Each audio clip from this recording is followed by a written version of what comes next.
Hello, good afternoon, and welcome from a overcast, dullish day here in Derby in the UK.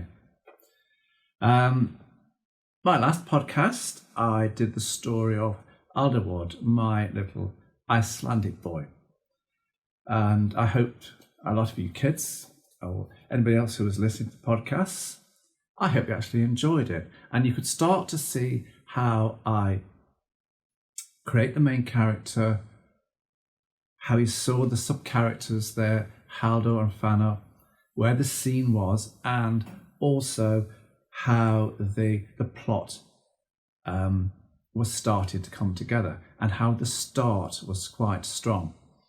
As I said to you, in all my lessons, those 5 lessons that I did, the start is very, very important because it's all about getting those readers, as I say every week, to turn those pages.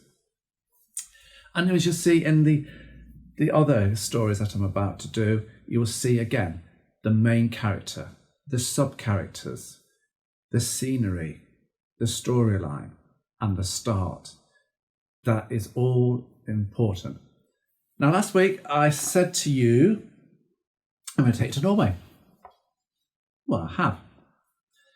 And this week, it's not a boy character, it's a little girl. Her name is Jorun, and she is 11 years old.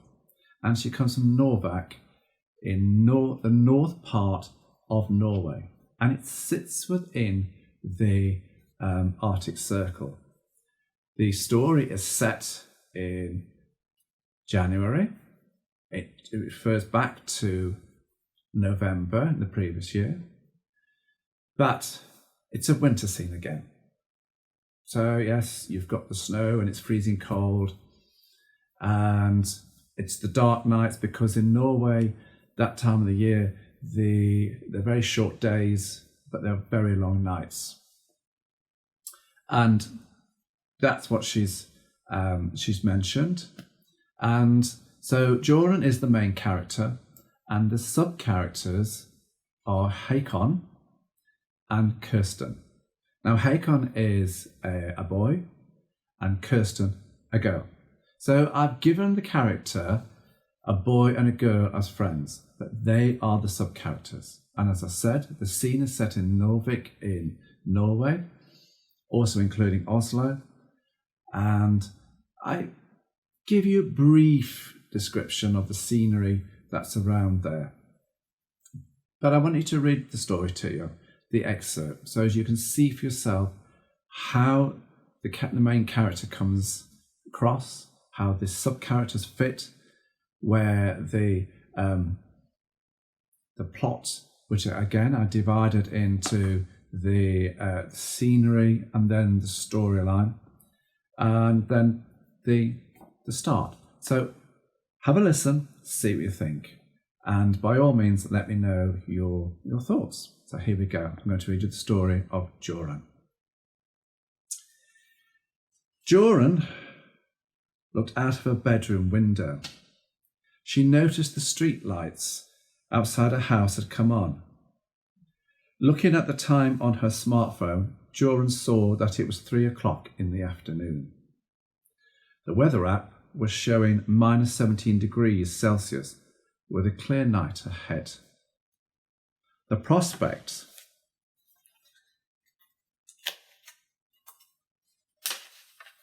of seeing the northern lights later on that night was edging on the promising side.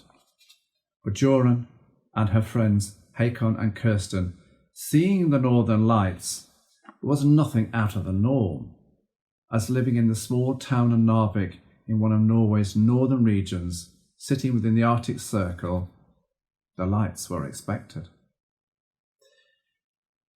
Life in Norway's north virtually came to a standstill in the winter months, with the short days and the long nights, biting cold and deep snows. For an 11-year-old girl like Jorun, sitting in her bedroom in the mid-January, staring out of her window, life was a bit boring. She longed for the summer months and to see the midnight sun. The Zoom meeting Hakon had set up wasn't due to start for another hour. She wondered what it was about. What was the urgency? Jorun couldn't wait to catch up with her friends, Hakon and Kirsten, but the tone of Hakon's earlier message indicated that this wasn't going to be a social chit-chat. Hakon was a typical boy, and being a year older, liked to take on the role as male protector and IT whiz kid, something Jorun and Kirsten slightly resented, but tolerated, for both of them were quite capable of looking after themselves and were just as adept on the computer as he was. Hakon heard their views from time to time when it suited him, but being strong-willed and as well as single-minded, he very often overlooked them, especially on the matter of protection, for as a boy he felt it was his innate duty to look after the two girls. While waiting for the Zoom meeting to start, Jorun logged on to her laptop and read some of the messages on the wildlife conservation webpage, which Hakon had both designed and created, with a lot of input from herself as well as Kirsten. She scrolled through all the messages people had put on there over the last 24 hours, following on from a recent interview they did for one of Norway's private broadcasters that was recorded recently with Russia's ambassador to Norway about the plight of the Siberian tigers. Jorun was taken by surprise with the messages. How did they know about the contents of the interview? For the programme had not been aired yet. Who leaked the interview? Had Hakon or Kirsten got any ideas as to what was behind all this? And was this the reason for Hakon's hastily arranged Zoom meeting later on? Or something else? Jorun pondered for a few moments. She logged off her laptop. She remembered how all the chain of events leading up to the TV had started last year, when she had written several letters to the ambassador about the demise of the Siberian tigers, all of which were duly ignored, of course.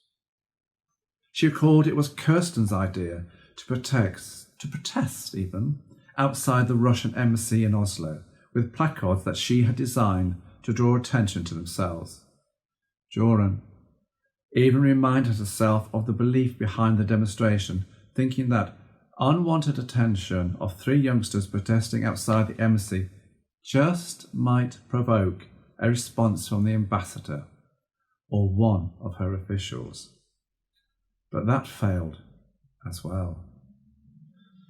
No doubt the ambassador was used to demonstrators protesting about all sorts of things outside her window. Jorun recounted how Hakon reminded them to persist with their actions, as persistence normally paid off, something he had gleaned from his father, who was a consultant cardiologist at a nearby hospital.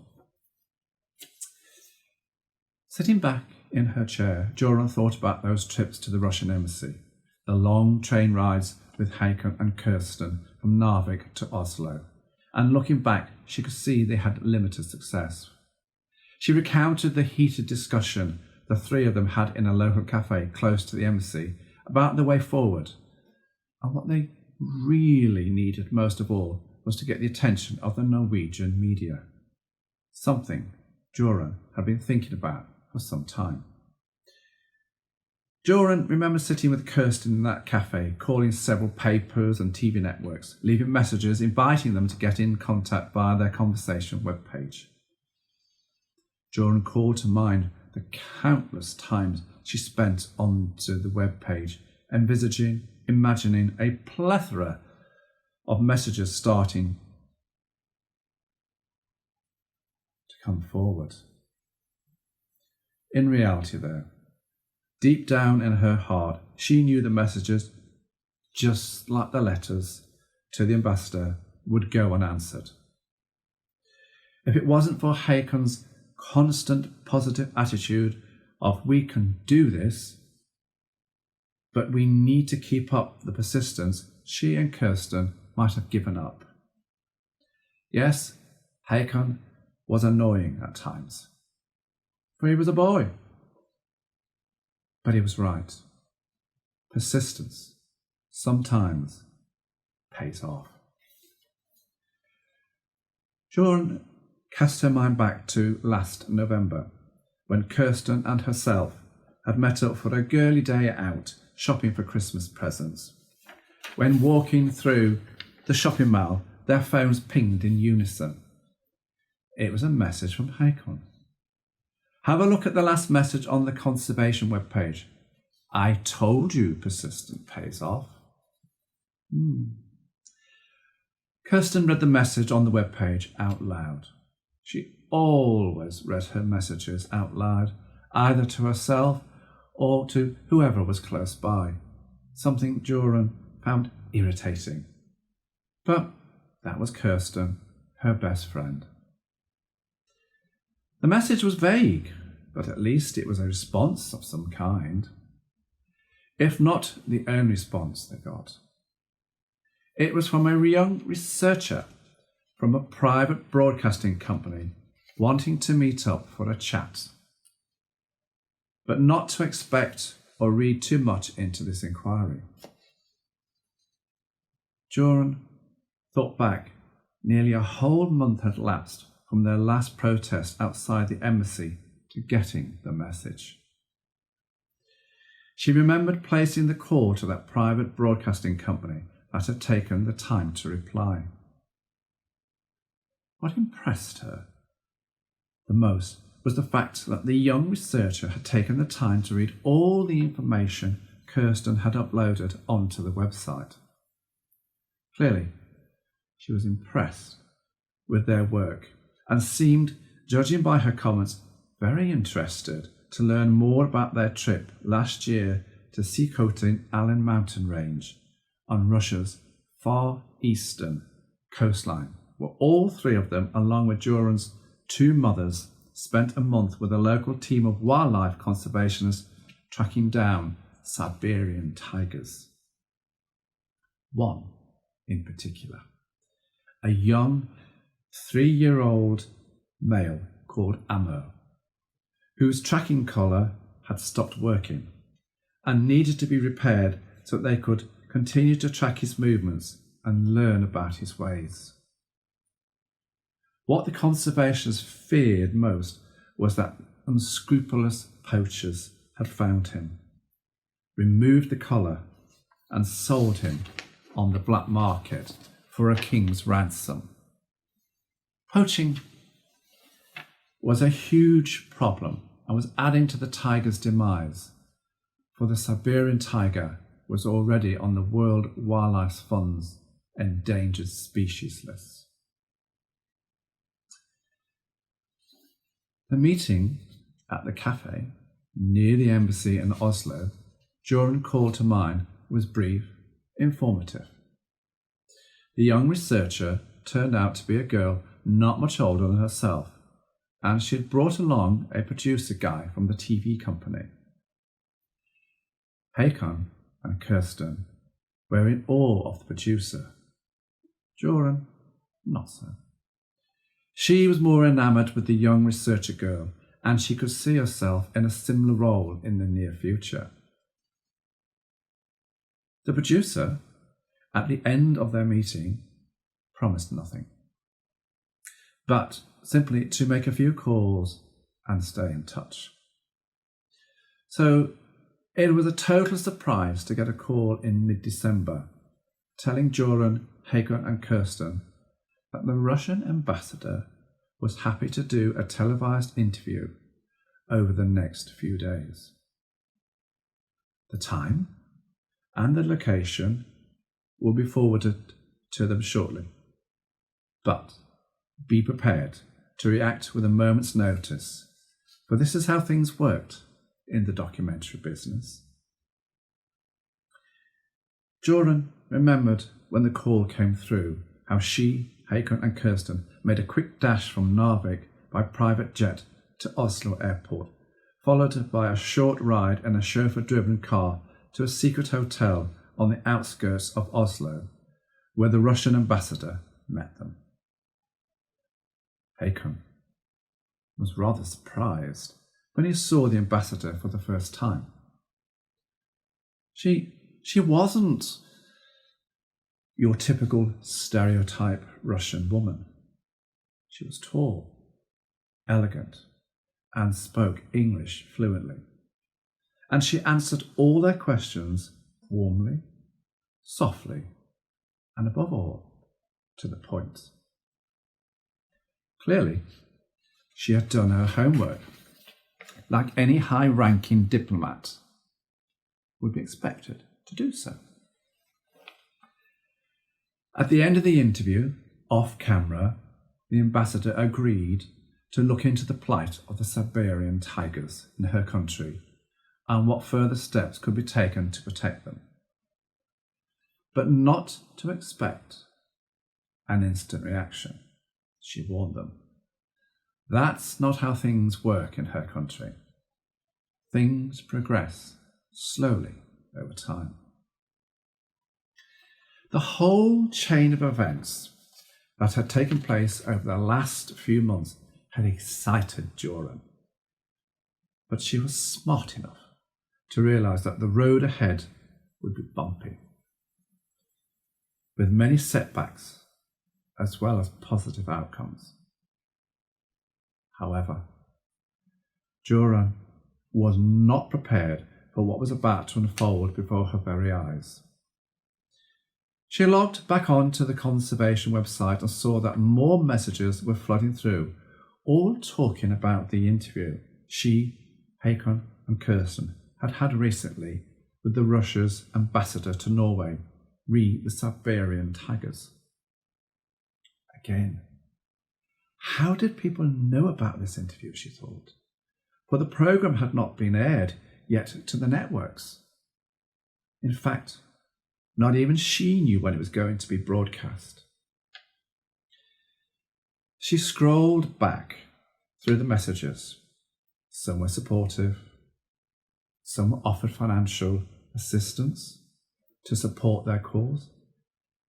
But others were less welcoming, with one in particular threatening their lives. Jorun missed that early message and now wondered, was that the reason behind Hakon's unprompted Zoom meeting for later on? Or was it about the leak? Or both? Jorun stared at the threatening message and thought to herself, clearly this person was a poacher whose livelihood would be affected if the Russians tightened security around the Siberian tigers, making it harder for them to carry out their abhorrent deeds. It was nearly 4 o'clock. Jorun logged on to Zoom and waited for Hakon and Kirsten to join the meeting. While she waited, she thought about the small aircraft that had landed at the airport a few hours ago. She had a nagging feeling about that plane. Her house sat on top of a hill that directly looked over Narvik's small airport below. Being so close to the airport, she knew all or most of the airlines that used the airport and at what times the flights roughly landed and took off. This plane was out of sequence, and she didn't recognise the airline. She got up from her desk and walked over to her bedroom window. She looked down at the runway, which was lit up, and she could see the small aircraft parked to the side of the terminal buildings. She stared at the plane Who are you? Are you the person behind the threatening message on the webpage? Are you the surprised person who's booked a guided tour with us to see the Northern Lights tonight? Jorun's mind was fizzing and crackling, so much so she didn't see or hear the others had joined the Zoom call and were shouting at her to come back to the screen. Should she tell Hakon and Kirsten about the plane, or just keep quiet? For sometimes her suspicions, in the past, led to nothing, and Kirsten in particular had accused her of being overreactive to matters that had no proof to them. She'd stay silent for the time being and do her own investigation before she made a fool of herself in front of the others again. She hated making a fool of herself. Turning to her laptop, she could see an agitated Hakon and Kirsten. She darted back to her desk, completely forgetting about Norsk, her ginger and white forest cat under her feet.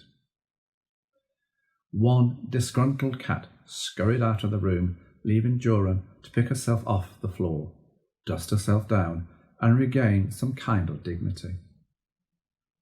No doubt Hakon and Kirsten would embarrass her in the future about her little mishap here. Jorun had so many questions to ask, not to answer. So many, she nearly forgot to press the unmute symbol. So, there's a little excerpt of the story of Jorun, my little Norwegian girl. And I hope you can see, kids, guys, how Jorun is the main character, and then you've got Hakon and Kirsten, the sub-characters. And then you've got characters like the Russian ambassador, the research girl, the producer TV. They're the floating characters. They're just coming in and out to keep the story going. And I hope you can see that, the scene was set in Narvik in Norway. And it's a winter scene, because I've told you that the temperature was minus 17. There were dark nights, and that you would expect to see the snow there. It's a winter scene, and with it being short days and dark nights, sometimes for a little 11-year-old girl, Jorun, she's telling you she was a bit bored. But I hope you can see that the start was there, and I hope that the start was strong for you. And as the story is going on, you're seeing it's not so much about her sitting in her room in Narvik. It's about Siberian tigers. It's about